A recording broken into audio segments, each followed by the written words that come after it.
Answer, and thank you, Mr. Chairman. I thank you for being here and expressing this real need. Thank you. Gentlelady yields back. I now recognize Mr. Lalota from the great state of New York for 5 minutes. Thank you, Mr. Chairman. Mr. Moser, how are you doing this morning, sir? Doing fine. Thanks for having me here. Good. I understand you're the president and the founder of a company that is in the business of onshoring and reshoring. Correct.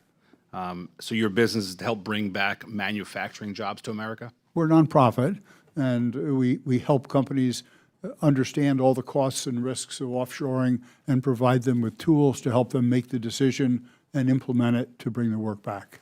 That's noble work. How's business going? We don't make any money, but we've achieved a lot. As I mentioned before, the total number of jobs per year reshored has gone from 11,000 in 2010 to 244,000 per year last year. So the results are, I'm pleased. I'm delighted overall. Great. We appreciate that work, and I don't mean to put you on the spot, but I read your biography. I see that you have a bachelor's and an MIT, and a bachelor's and a master's from MIT, and an MBA from the University of Chicago. So I'm going to presume you're our numbers guy on the panel this morning, if that's okay with you. I hope it is. Yes? What do you understand about America's trade deficit internationally? Current trade deficit is about $1.2 trillion, goods trade deficit, $1.2 trillion, and it's been stable at about 4% of GDP for the last 15 years, and that's a huge amount. One of the results of that is that foreign entities hold about 20 trillion more U.S. assets than we hold of foreign assets, and therefore, in effect, we're net paying out interest and dividends and so on that 20 trillion that otherwise could be invested here in our economy. And on the 1.2 trillion goods trade deficit, and I appreciate you making that distinction, about what part of that is attributable to China?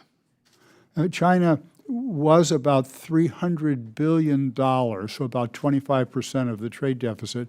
And now, last year, I think, or this year, one or the other, down to about $218 billion. So it's definitely come down because we've, not buying as much.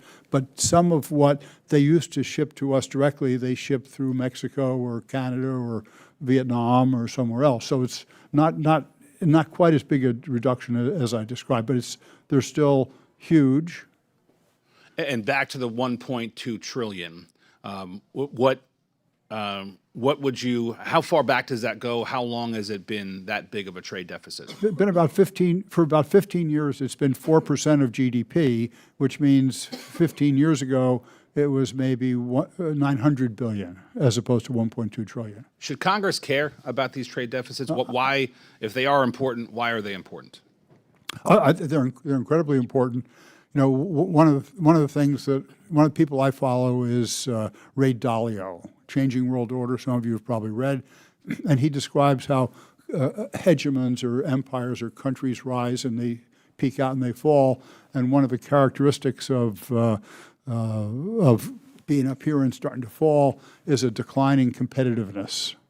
When a country or an empire gets into that condition, it's not competitive, it's got too much debt, it can't pay its bills, et cetera, that's when you can tell that they're doing this. And so by reshoring, by stabilizing, by reversing those trends, I'm convinced we can stay up here nice and solid rather than entering a decline. And you've explained a little of the ways that from a policy perspective, we can stabilize that negative trend and perhaps get back in the right direction. I've read some of Dalio's material, and this is informative to me, and I'm aware of some of the numbers. On Long Island, a district I represent, we've lost a heck of a lot of manufacturing jobs. We used to have about 88,000 manufacturing jobs. Now we're in the mid-60s on that stuff, and we're looking for solutions towards that. What is the benefit in your mind of onshoring, reshoring jobs from a quality of life perspective, from an inflation perspective, from an affordability perspective? Why should Congress care to promote policies that onshore and reshore? From a national perspective, I think at the bottom line, the defense infrastructure, the ability to produce the missiles and the bullets and the tanks and everything else we need, hopefully we'll never need. But if we do need them, we have to be able to produce them, and we don't have anywhere near the capability to produce them. But also in terms of excellent jobs. Used to be a manufacturing job was a great job, and it's not seen that much anymore.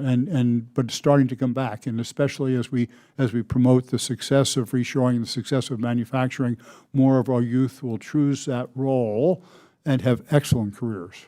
Thank you. Appreciate you being here today. My Thanks time for your has expired, questions. Mr. Chairman. Thank you. Gentleman yields back.